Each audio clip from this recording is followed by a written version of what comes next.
All right, so I just wanted to talk a little bit today about like desires and dreams and manifestation, hard work, all that type of stuff.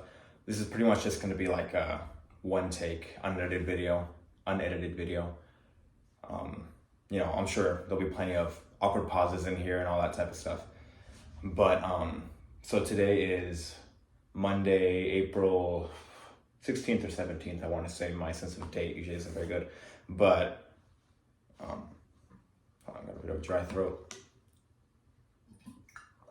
But it's Monday, and I've just finished submitting my official acceptance of admission to the Cleveland Institute of Music, which is one of the most well-known music conservatories in the world. That is a music-focused school. I've been playing viola for about 8 or 9 years at this point. Since I was in fifth grade, I'll be graduating as a senior in high school in a couple months. And it's pretty much been my dream since I was in about sixth or seventh grade to be a high level music performer, and for that to be my job.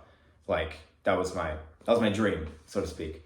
But I don't know. Just something that's been rattling around in my brain a lot recently is how I really managed to get here in the first place. Because,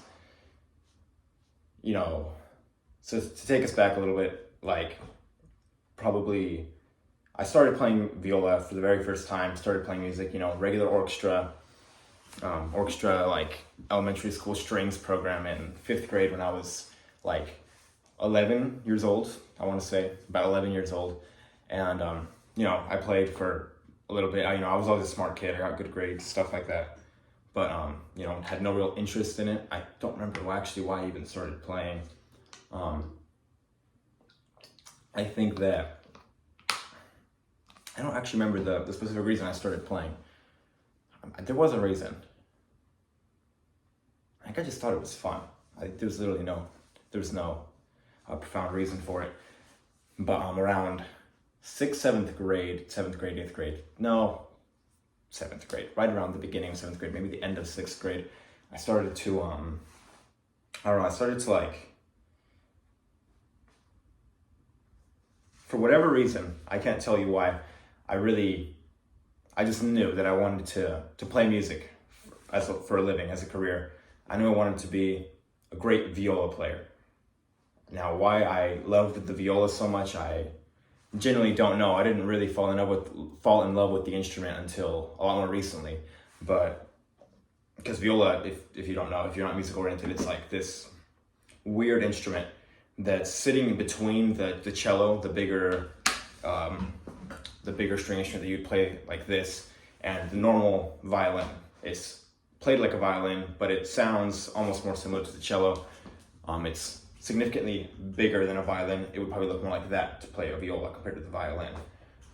But it's this awkward instrument. People make jokes about it. If you're a musician, you know all about viola jokes. You know that the viola is kind of the laughing stock of the entire, especially the entire string family, but even the orchestra. Everyone just loves to joke on violas, and there's no real reason for it. It's just because we're kind of like, we're too similar to the violins, and our instrument is tricky to play, and it's difficult to make a sound, and it's clunky and all this stuff, and it sits in the middle, and we always get the harmony parts. We never get to play the fun melodies. But regardless, for whatever reason, I started to get a lot more invested into playing the viola, and in sixth, seventh grade, I just decided, this is what I have to do. And quite frankly, as a sixth, seventh grader, fifth grader, I sucked. I mean, I was just if you just looked at me in fifth grade, sixth grade, you wouldn't necessarily think that I had much of a chance to become a high level performer of any kind, much less that I was going to attend the Cleveland Institute of Music, one of the seven major conservatories in the United States, one of the small conservatories. So basically, I'm kind of want to share the time that went down between my 7th grade year. Probably my 7th grade year was when I kind of set myself down this path, and 5 years later to right now, when I essentially just managed to, as you know, as the title of this video, essentially managed to manifest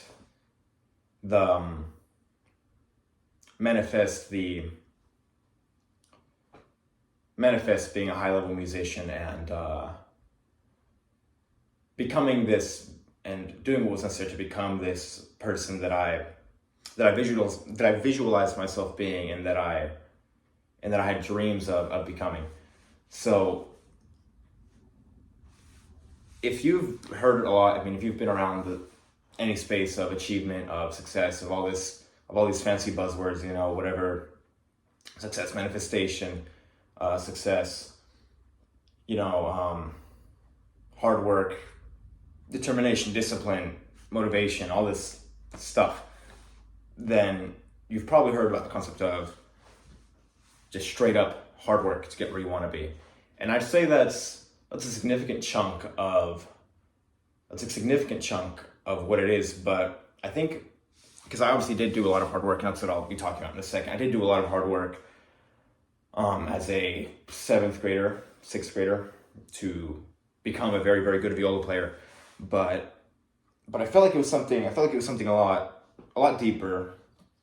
It was something a lot deeper that drove that motivation, that actual desire to continue deep down, that eventually helped me end up where I am today, because today I genuinely can't imagine not being a musician, not being a violist. I'll be studying for 4 years, and maybe I don't. Maybe I'm not going to be, the greatest viola player in the world or anything like that. But it's going to be part of my life regardless. I mean, if you just look in my room, the viola's right there, piano's right there, I have all my instruments over there. Everything is just here, where I live, in my space. It just is what it is.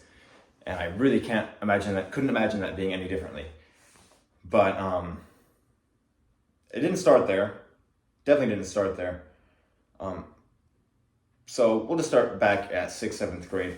I sat down, decided that, all right, this is it. I'm going to be a viola player, and I'm going to be great, and I'm gonna, and if you're if you know about music and classical music, I wanted to be a soloist, which is somebody who's essentially paid to be just the best player ever on their specific instrument, and they just get brought in to play all these super difficult pieces of music that nobody else can play as well as them, in front of orchestras, in front of everything. They're the superstars. They're the ones everybody looks up to: violinists, violists, pianists, whatever, that are just rock stars at their instrument, that nobody can really compare to them, and they're famous and everybody loves them, and they're just a joy to listen to. Nowadays, it's not necessarily where I'm oriented anymore, but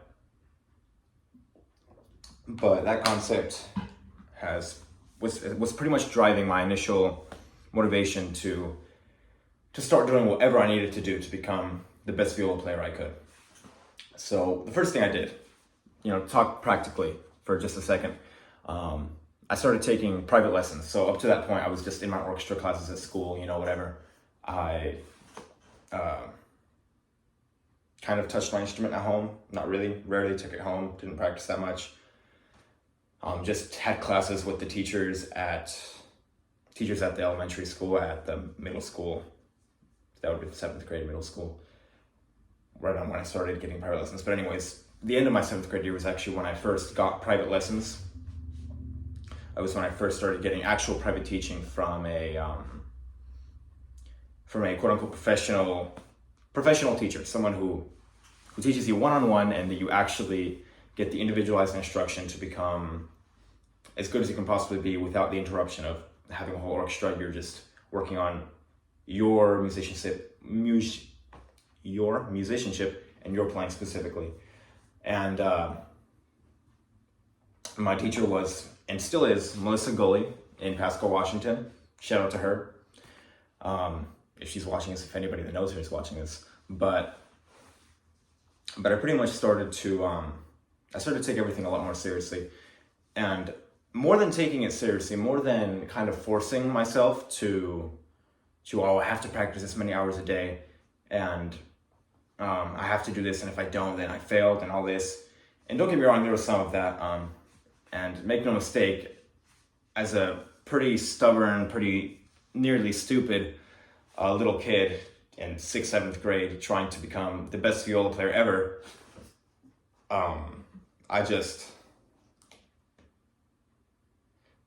I didn't have much else to do in my day, let's say, and I probably practiced for 4 or 5 hours every single day, just shredding on that instrument.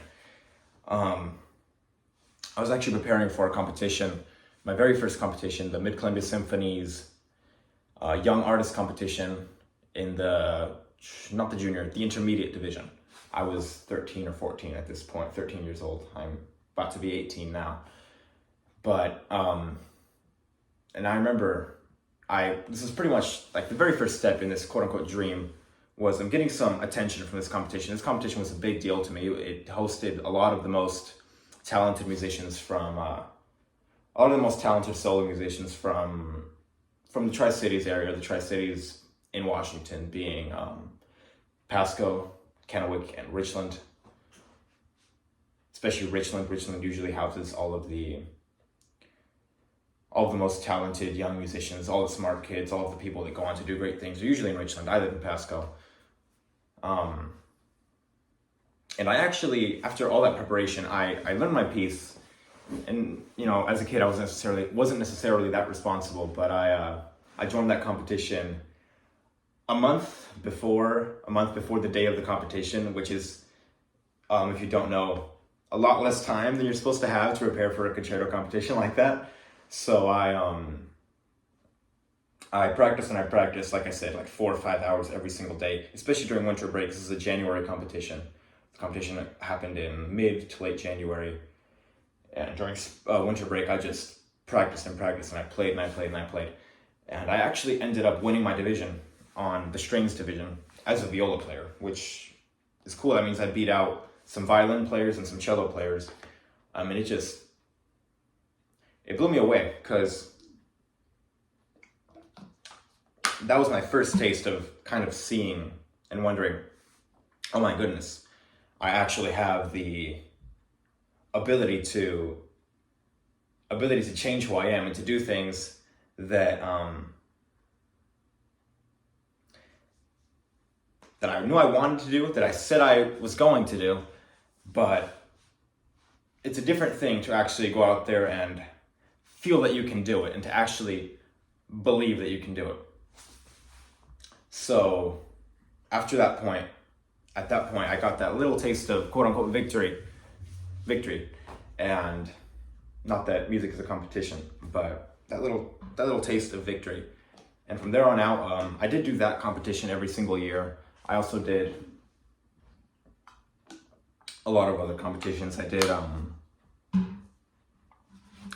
trying to think back, because it's been so long since that point, but I was in the Youth Symphony, the Mid-Columbia Youth Symphony. I was, I did summer camps, I did the honor groups, all Northwest, all state. Even my 10th grade year, I did, this was going to high school, but I did all nationals, which is a reasonably difficult group to get into. All as, and after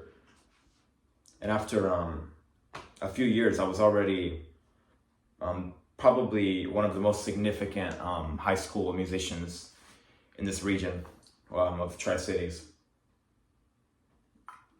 I was definitely unusual. It was unusual to see someone like me in this area. And at this point, it's especially unusual to see someone from such a small, remote area that doesn't necessarily have a strong music program attend a major conservatory, because most of the people that attend those conservatories are coming from they kind of have a path that automatically leads them there.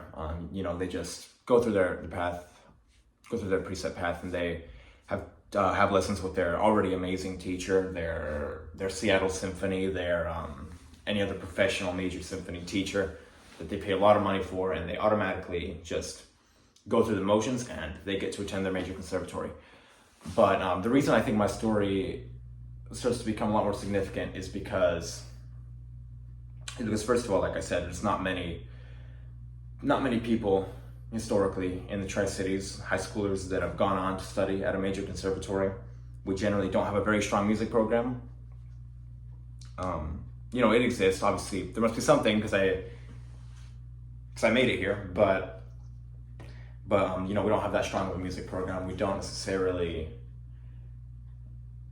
have a path that would automatically give a really strong opportunity to go to a major conservatory. But like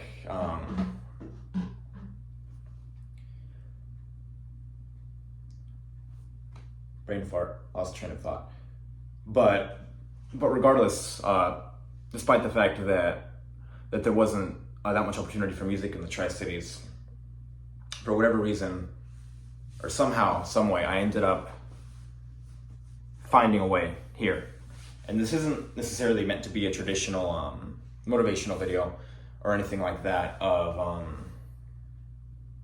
a motivational video of you know, this is proof that if you work hard you can achieve your dreams, and if you just work hard like I did as a teenager, you know, everything will go your way and you can just work hard and you're gonna get your dreams. And I guess that's kind of true, but that's not necessarily helpful. I think most people already know that. You know, if you work like a dog and if you just keep at it for so long, you'll probably get whatever it is you're working on, whatever it is you're working towards. But that's not necessarily the topic of today and why I'm here talking to you. I think there was a lot more specific things that I just felt were key along the way. And I'll first make sure that I've actually covered all the way to today, but basically the details aren't necessarily that important because I'm not here necessarily to talk about music specifically. But essentially I just took any opportunity that I could. I had to travel a lot I had, even most recently this past year and a half, I've had lessons with Dr. Cristiano Rodriguez at Washington State University in Pullman, Washington. And he's just such a fantastic teacher. He's given me so much progress this last year and a half. Don't know that if I wouldn't have worked with him, I don't know that I would have made it to the conservatories that I did, because he just opened my eyes to the brand new world of music, not of music, but of playing my instrument, that there's just a whole planet. There's always another level. You're never really gonna end the battle if you're trying to become as good as possible at something. But I think the first concept that struck me as immediately helping to just automatically doing a lot to like gravitate me in the direction of the things that I needed to do to become a better viola player. And I think it's the concept of identity. For whatever, and this is probably something if you're around whatever self-improvement, motivation, hard work, success type of circles, you probably already heard this.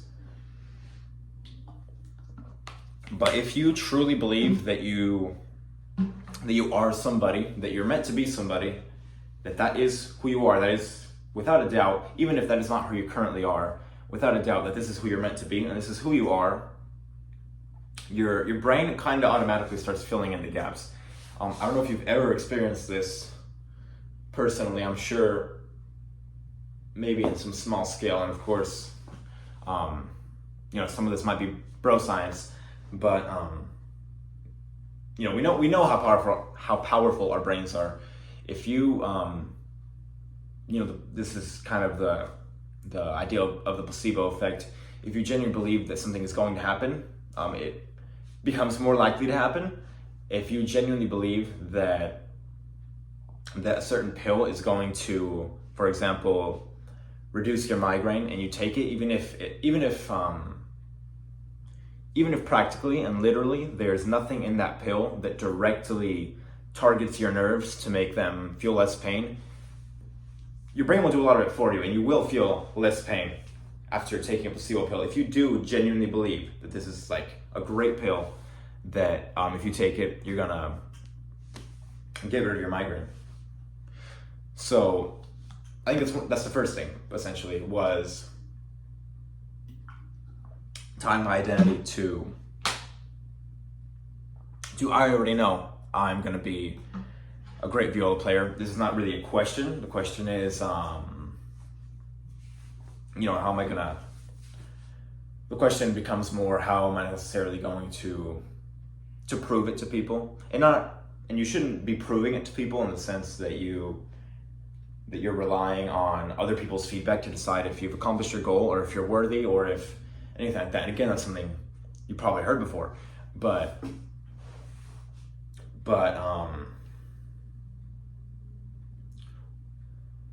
it's kind of like,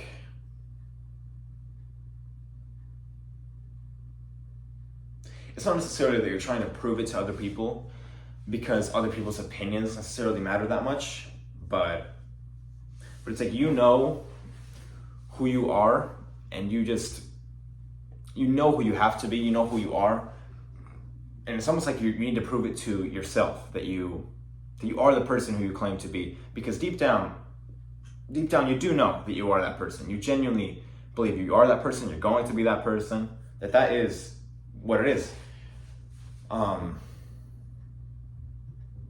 It's not really a question at that point. But after that, it's like, this is where I start to get into my awkward pauses, yeah. But once you, maybe I need some water. Maybe water will put thoughts flowing in my brain again.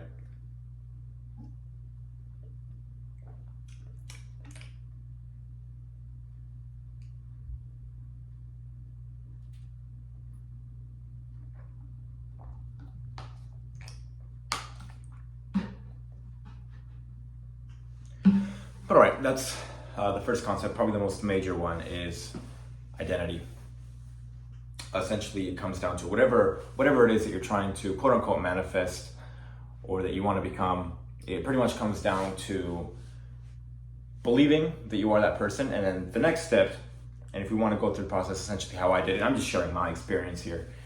But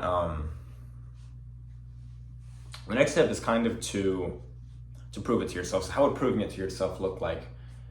And this becomes difficult, but you do need to genuinely believe that you need to genuinely believe that you're going to succeed. And it becomes a question of it becomes more of a question of how am I going to prevent the inevitable from not happening? Essentially, instead of trying to force something that you feel may or may not happen, you're essentially trying to derail things that would stop the thing that needs to happen. And the thing that needs to happen would be the thing that you're trying to accomplish, which is the thing you're trying to manifest. And essentially what happens is that becomes the norm. The thing that you're trying to get ultimately. Not that there's ever really a final step in the goal where you officially accomplished it. I mean, that depends on what exactly the goal is, but for mine, there isn't necessarily a stopping point. I'll pretty much be working at this to the day I die.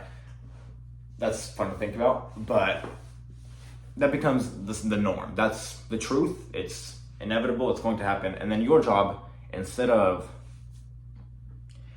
trying to force that thing to happen, you're actually trying to prevent things that could derail the quote unquote truth from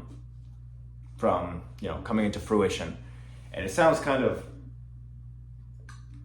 derpy. It sounds kind of messed up to see yourself as, to like believe that you're something that you, I guess technically and practically aren't yet, but that you technically kind of practically aren't yet. But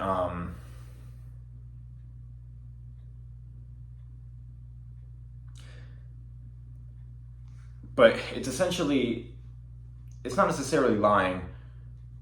Your mind is powerful, because if you believe you are that person, there really genuinely isn't much proof to say that you aren't that person. And now what I mean by that is, for example, in my specific situation, I sucked as a viola player. I didn't suck. I was okay, but there wasn't much special about me, and I wasn't just very good. And let's say, a hard flip of the switch, I decide I am a great viola player. I am the best viola player in the Tri-Cities, and I'm gonna win this competition, and this is what it's gonna be, and this is literally who I am. Don't get me wrong. If you say something that doesn't mean it's going to happen, I am a trillionaire. It didn't happen. It's probably not going to happen. But these unreasonable, that's not necessarily what manifestation is. It's not magical. It's not some sort of witchcraft. It's not a spell that you cast on yourself. It's very, in a lot of senses, it's actually very practical. But for me, I said I was a great viola player, and especially considering the fact that there's kind of some vagueness around that statement, there's not really any good way to measure whether that's true or not. I believed it was true. And in any sense, why wasn't it true? I practiced a lot. I started to do some of the practical things, the work that needed to be done to get where I wanted to be. There was really nothing to specifically indicate that I was a bad viola player. So that brings me kind of the next step, and that's the actual practical things that you would need to do to quote unquote manifest something. I think that's kind of the point of identity. It doesn't literally do anything to believe that you are something, but what it does do is it starts to pull you in the direction of all of the things that you would need to be doing if you want to prove that you're the person that you say you are, and the person that you genuinely believe that you are, because that is who you are, and that's essentially why that's the type of thing you would want to manifest in the first place. So to make a bit of a break and to identify something lower down first before we keep going about manifestation, something that you want to manifest and something that you genuinely want to do should be something that deep down, for whatever reason, you feel a calling to it, you feel an attachment to it. There's something very real about it. It doesn't necessarily have to be something hard, something practical, something that you're super good at right now.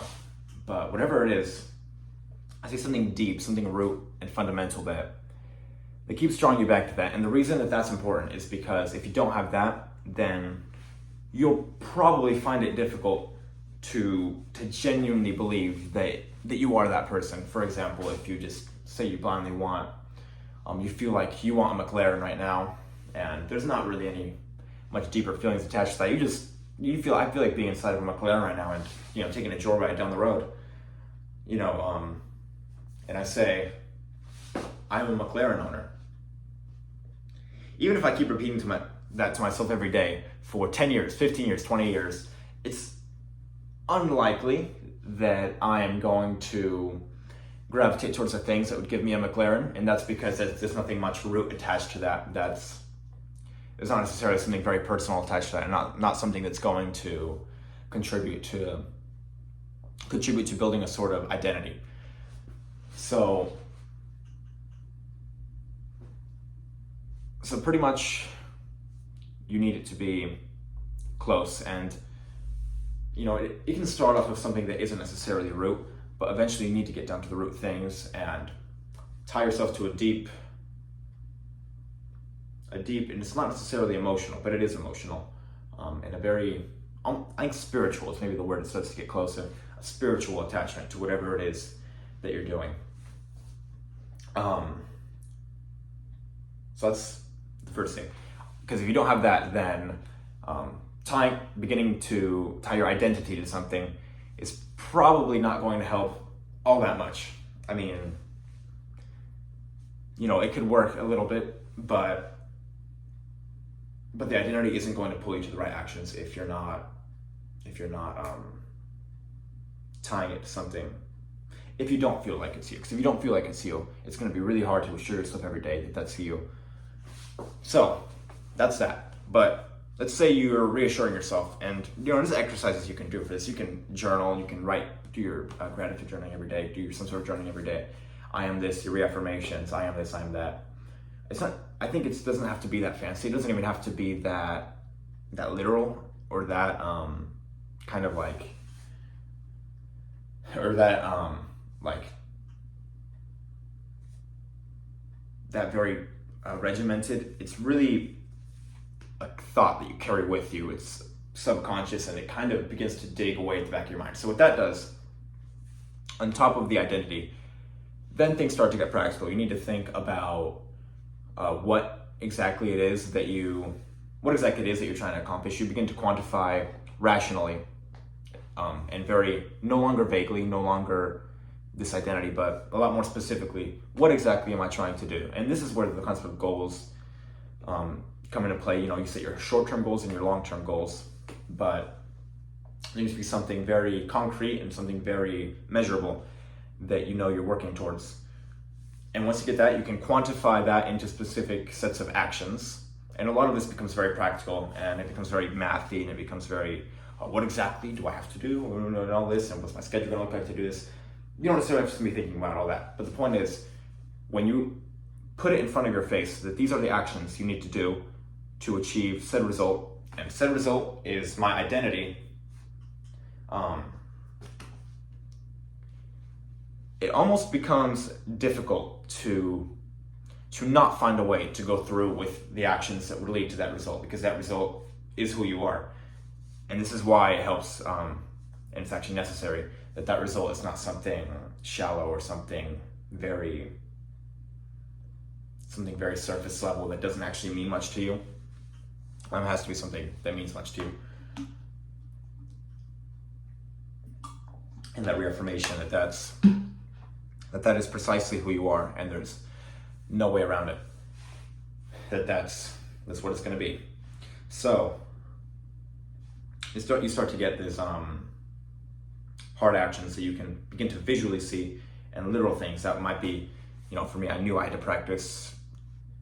I knew I had to be making progress. It didn't necessarily mean practicing every day. It didn't necessarily mean practicing 4 hours every day, or 4 hours during a practice session.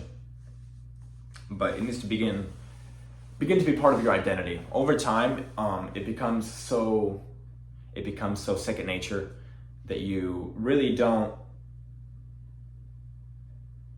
It becomes a lot harder to stop than it is just to keep going. Like, that's really the ideal. Is if you want to do something, you get to the point where you drill it into your identity so much that it genuinely becomes work to not do it, and it's much easier and much more fulfilling. It's just better in every way that you just submit to the feeling. You know what you're supposed to do, and you just deep down just give up and give in to what you know is right, which is all of the visual actions. Visual is not quite the right word. All the practical actions that you know are going to lead to your identity, which is who you are. So that's kind of a lot, but I think that's probably a good starting point for now. I could maybe ramble on, but it's already been 35 minutes. I just want to say a little bit more about how that went down for me around COVID. That was 2020, maybe the end of 2020. Yeah, I don't remember. Whenever COVID was, you guys remember. Everyone knows what the pandemic. But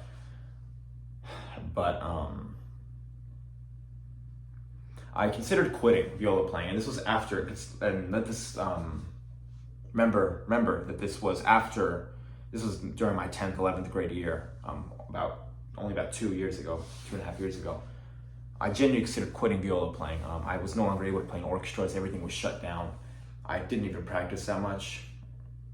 And this was after 3 years, maybe 2.5 to 3 years of like boots on work, and at this point I was quite good, of just playing and doing everything I could to be the best viola player. And at this point I was very, very, very, very committed to what I was doing deep down in my identity. And I really considered quitting, and I stopped practicing as much. These are the practical things which I could talk about later. And that's how to literally make sure you do what you're supposed to every day, and make sure I practiced every day. I didn't practice every day. In fact, I almost stopped practicing altogether for a year and a half, and I got a little bit worse. I did. And after the time, and during COVID, and after COVID, and coming back, there was something about it. I shouldn't say I wanted to quit, but it seemed like a very appealing option just to quit.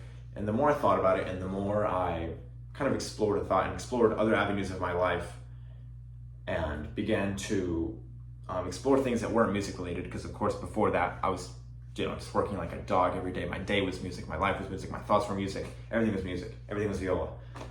I began to do a lot more things that weren't music, like having friends, like socializing, like being a good stupid teenager, high schooler, things like that.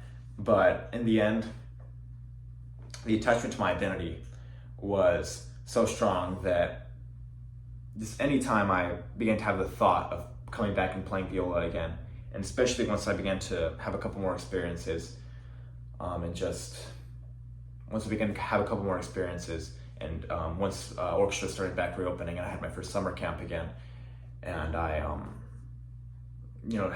had the chance to do some coaching again and everything, I realized that the bond I had made was so strong that there was literally no way I could not do this. And then that pretty much led to another 2.5 years, or however long ago it was, another 2.5 years, 2 years, however long it's been. I have a bachelor's of time. Another 2 years of hard work, and that's where I am today, until I ended up auditioning to a lot of music conservatories. Ended up getting into every single conservatory that I auditioned to, except for the Curtis Institute. If you're a music person, you know that that's about a 1% acceptance rate school, and I didn't prepare for it as thoroughly as I quite should have. But every other school I got into, and they're all fine, very, very, very selective schools. And my journey is obviously nowhere close to finished, but I felt like I, had some thoughts rolling around that could be helpful. This is just what I felt helped me to get where I am today, and to kind of draw the persona that I wanted to be, and to manifest the things that I wanted. So maybe that helps you out, maybe that's completely useless, but if you stuck around this long, appreciate it. Catch you next time.